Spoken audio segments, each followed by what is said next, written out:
রান্না বান্না নিয়ে আজকের ব্লগটি সাজিয়েছি। হ্যালো এভরিওয়ান, আসসালামু আলাইকুম। কেমন আছেন সবাই? আশা করি কাছে দূরে যে যেখান থেকে আমার আজকের ভিডিওটি দেখছেন সকলেই ভালো আছেন। আমরাও আলহামদুলিল্লাহ ভালো আছি।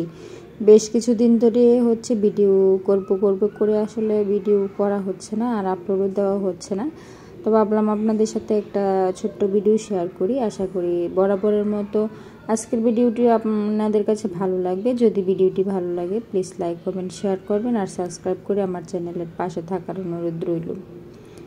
তো এটা শুক্রবারের একটা ভিডিও। শুক্রবার সকাল সকাল নাস্তা করলাম।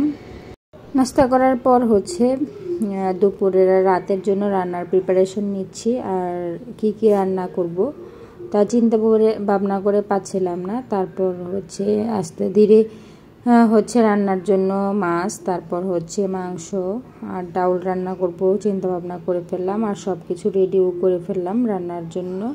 সব কিছু রেডি করে তারপর চুলায় 2টা কড়াই বসাই দিলাম। 2টার মধ্যে 2 রকমের তরকারি রান্না করে ফেলবো আর রাইস কুকারে ভাত রান্না করব।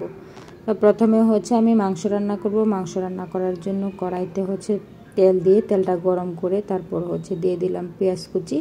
আর পাশের কড়াইতে আমি মাছগুলো ভেজে নিচ্ছি। একে একে করে সবগুলো মাছ দিয়ে দিচ্ছি। আগে তেলটা গরম করে নিয়েছি, তারপর মাছ দিচ্ছি। তা মাছটা এক পাশ হতে আমি এদিকে চলে আসলাম মুরগি রান্নার পেঁয়াজটা বাছতে। তো তেলের মধ্যে পেঁয়াজটাকে ভালো করে প্রথমে ভেজে নিচ্ছি। এক একজনের রান্নার এক এক রকমের আসলে টেস্ট। আমি তেমন ভালো রান্না করতে পারি না, তাও মাঝে মধ্যে চেষ্টা করি একটু ভালো করে রান্না করার। তো মাছের এক পাশ হয়ে গিয়েছে, এখন আমি মাছ উল্টে নিচ্ছি। আর এদিকে পেঁয়াজটাও একটু হালকা ভাজা হয়ে গিয়েছে। এখন এর মধ্যে আমি মশলা অ্যাড করব, আদা রসুন, তারপর পেঁয়াজ বাটা সব কিছু দিয়ে দিলাম। এখন পেঁয়াজের সাথে এগুলো একটু ভালো করে নেড়ে চেড়ে কিছুক্ষণ ভেজে নেব, যাতে করে মশলার কাঁচা গন্ধটা না থাকে।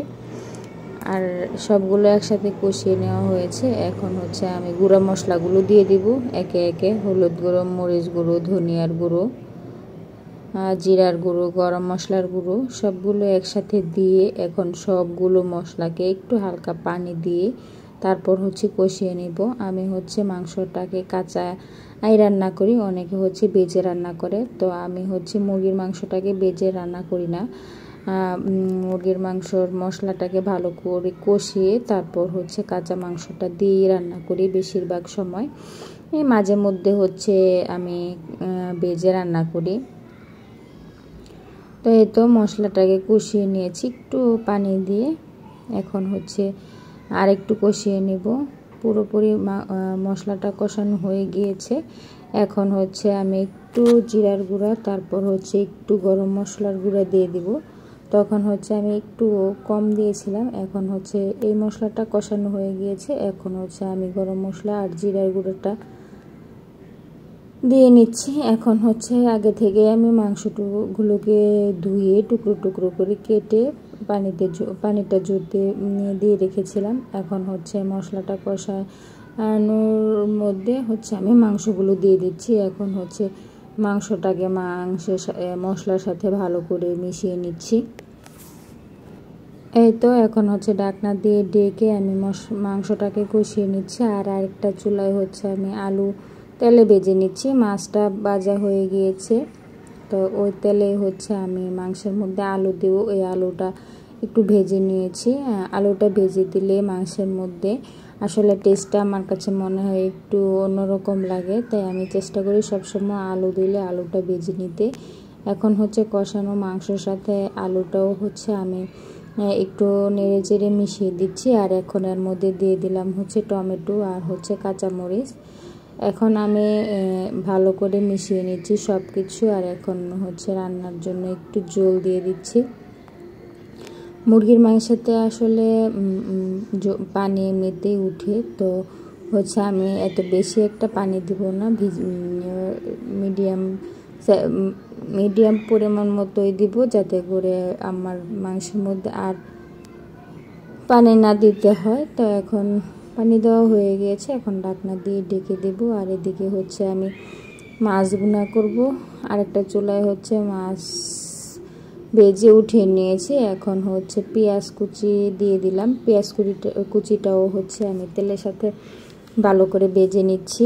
আর এখন হচ্ছে এর মধ্যে একটু আদা বাটা, একটু রসুন বাটা আর একটু পেঁয়াজ বাটা দিয়ে দিলাম। সব কিছু একসাথে আর একটু ভালো করে নেড়েচেড়ে হচ্ছে আমি মিশিয়ে তারপর হচ্ছে এখানে অ্যাড করব টমেটো কুচি। আমি অনেক বেশি টমেটো কুচি দেই নাই, একটা টমেটো হচ্ছে চিকন চিকন করে কুচি করে দিয়েছি। আর সাথে হচ্ছে কাঁচামরিচ দিয়ে দিলাম। এখন একটু পানি অ্যাড করে দিলাম। পানি অ্যাড করে তারপর হচ্ছে সব একসাথে ভালো করে মিশিয়ে নিচ্ছি। আমরা আসলে মাছের মধ্যে আদা রসুন জিরা এগুলা খাই না কোনো সময়।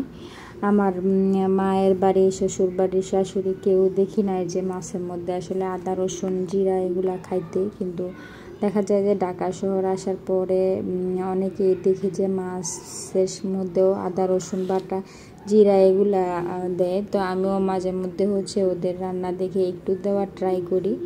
আর এখন হচ্ছে আমি গুঁড়া মশলা দিয়ে দিলাম। এখানে হলুদ, মরিচ, ধনিয়ার গুঁড়া দিয়ে দিলাম। আর একটু পানি দিয়ে ঢাকনা দিয়ে ডেকে কিছুক্ষণ রান্না করব। আর এদিকে হচ্ছে আমার মাংসটাও প্রায় হয়ে গেছে। এখন হচ্ছে আমি ঢাকনাটা উঠে একটু নেড়ে চেড়ে দিচ্ছি।